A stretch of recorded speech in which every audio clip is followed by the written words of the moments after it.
Add this one to the long list of harmful side effects from Obamacare for our economy. The president's health care law could cost America's job market more than 2 million workers. And this is according to a new projection by the nonpartisan Congressional Budget Office. Take notes, Bob. Its director explained why on Capitol Hill today.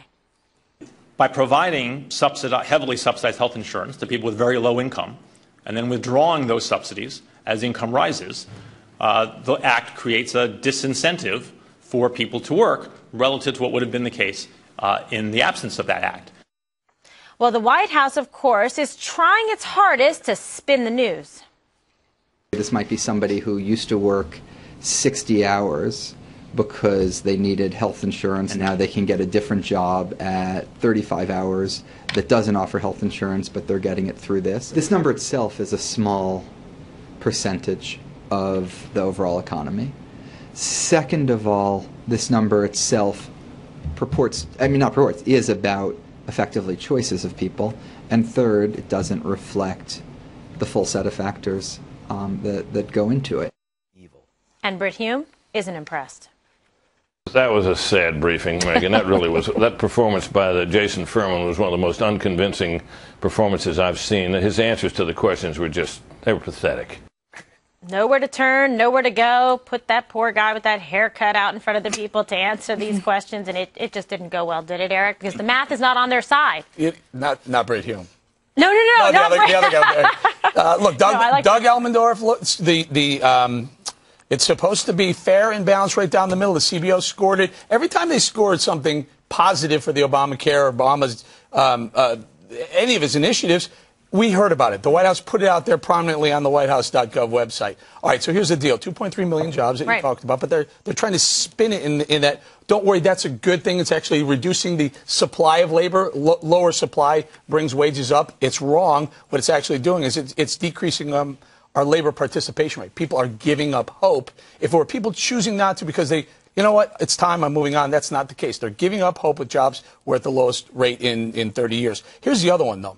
The other thing that the CBO scored, 31 million people, 10 years down the road, 31 million people won't have health insurance. Non-elderly, 31 million people, the same number that don't have it right now. What the heck are we spending all these trillions of dollars for, losing millions of jobs, if it's not going to help? That is what they say. Those are the facts. Exactly what they say. That's why I took extra emphasis and time. 31 million, Bob. You know that. Let's just. Could you have something to correct it with? I'd love to. No, let me just give me a second here. I can correct it, but I correct one thing right away. Your $1 trillion figure about this is going to cost. According to them, it's $8 billion. No, it's $2 trillion. Over the well, they say $8 billion. It's a little bit different. $2 trillion. This is CBO numbers, Bob. I don't know what you're reading. You're sitting here bragging on CBO. They're the most impartial group, and now you won't take their numbers on with I'm telling you, it's $2 trillion. It's 2.3 million people. I'm telling you, the CBO said it wasn't. Greg? What? All right. Okay. They're going to mud wrestle over here in the corner. It's easy to kill jobs when you've never had a real one yourself. They don't see this as a sad thing. This is a victory. This is the desired result of the administration. For every job lost is one more body dependent on the government. This is the serenity of soft socialism. It doesn't come with a hammer. It comes with a handout, and it's just as deadly. But what is scary about this is that they're saying it's good news, that it's good news that people are voluntarily leaving their jobs. That's like saying starvation is good because it's giving you the freedom to lose weight. I mean, what does it require for the media to say that what President Obama is doing is bad? What is bad news? He's killing more jobs than Easy Pass. Okay. The safety, we always get yelled at. We always get yelled at because we talk about the safety net. We don't have an issue with the safety net, but somehow they believe the safety net is preferable to work. It's becoming a king-size bed for Americans who no longer feel the need to have to go out and work. Work is the soul of this country. If you don't work, you're dead. The only thing worse than working is not working. This is disgusting. We were talking about this in the green room. This is the only time I've actually felt despair, that when your government is saying, hooray, 2 million people are moving from making to taking. That's great. Well, we're definitely going in the wrong direction. So this is not just even a communications crisis, Dana. It's a math problem. It's an economy problem. It's profound, and it's gonna be far-reaching. Where do they go from here, and why aren't people finally getting it? Well, they worked all day yesterday and overnight to try to get reporters to try to defend them. So you have the New York Times editorial page today actually calling this report liberating. This is a liberating thing for Americans because they're not going to be locked into jobs that they hated. The thing is, also, if you make the safety net so comfortable, or if you give people so many subsidies that the lowest rung of that first ladder of the career ladder is not necessary to try to reach for, it's just the law of how people operate. You will not strive to work just if you have the subsidy. And the work is actually what has just made this country so great. I felt today like it was defining America down. Mm-hmm. The truth is that a law that discourages work by giving people a subsidy, it is a bad thing. It's not that I'm not for a safety net, but you are taking people out of the labor force. You can then not afford to pay for all the other things that you've promised to other people in the country, like baby boomers, who are going to need as many people in the workforce as they can possibly get to pay for all the things that we've promised to give to them. Yeah, it's bad for our development, just like it's bad for kids to do too much for them when they're little, encourage them to do things for themselves. Mm-hmm. Or just like when you have guests over, and if you make the sheets in the guest bedroom too nice, they're never going to leave. You got to make them a little scratchy and not good towel service. I never do that. Put a fish in them. Let me make sure I understand this right now. 2.5 million people are going to leave their jobs in order to get health care when they've already got health care. But now they can get health care under Obamacare. And they don't have to, their employer gives them health care, right? Well, it's not the same. They have the choice. It's not the same 2.3 million. Aggregately, 2.3 million people more will leave the workforce that end up coming into the workforce. I'm not being argumentative. I just want to know what is the thinking. Don't ask me. Ask the CBO. They scored this thing. But I thought you learned people. I'm the one who's supposed to be not learned here. I want to know why it is that people are going to leave a paying job just to get health care and then not get any other money to live. Now, how's that figure out? Because in order to pay for their health care, they couldn't afford to continue to work a part-time job or 2 or 3 part-time jobs, so they go on Medicare. Now they're going to have health care and they're not going to have any other money to put gas in their car to do anything like that? Can I do, Bob, please, this is a CBO. You say you fall back and say we're not making it up. Can we just talk about something? That's a lie. So Obamacare for people who don't have or can't afford health insurance is, in fact, a safety net. Dana's right. So is unemployment insurance, so are food stamps, all these safety nets. What they're doing is at some point we're realizing that the GOP has been right for the last 60 or 70 years, saying you can't keep extending these payments, these transfer payments to people from the makers to the takers. It disincentivizes them to go work. Okay, so let me show you this right. You leave your job, a paying job, you go and you get health care, and that's subsidized. You get food stamps, and you get maybe unemployment benefits, and that's what you get, right? That's the total safety net we're talking about.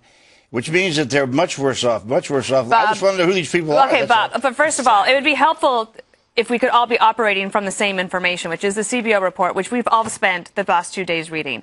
The point of this is not that there's not 2.5 million people that are just all of a sudden not going to have jobs. It's lots of different things. For example, one of the things CBO explains is that let's say that you have a 40-hour-a-week job, but you're working 40 hours because that's how you got your health care. But you really don't want to work as many hours because you have other obligations. You think you want to take your kid to soccer practice, whatever. So you decide then to work 30 hours only, which means that you can get to keep your health insurance if you're working 30 hours. So it's the equivalent of 2.5 million jobs. So that's what we're talking about. It's not like you're giving pink slips to 2.5 million people. It's the equivalent of taking 2.5 million people out of the labor force because they're disincentivized to work. Are you suggesting that I didn't read the CBO report the last 2 days? I think I am. Because otherwise, why are we arguing about the core basic facts of what the CBO said? Yes, I did. But this is how... Okay. This is how the revolution works. It is not overnight. It is a gradual expansion of government, replacing market services with mediocrity, imposters. Ultimately, work for the poor becomes unnecessary because they get these free things, and only the rich will end up getting the quality goods because they're the ones working.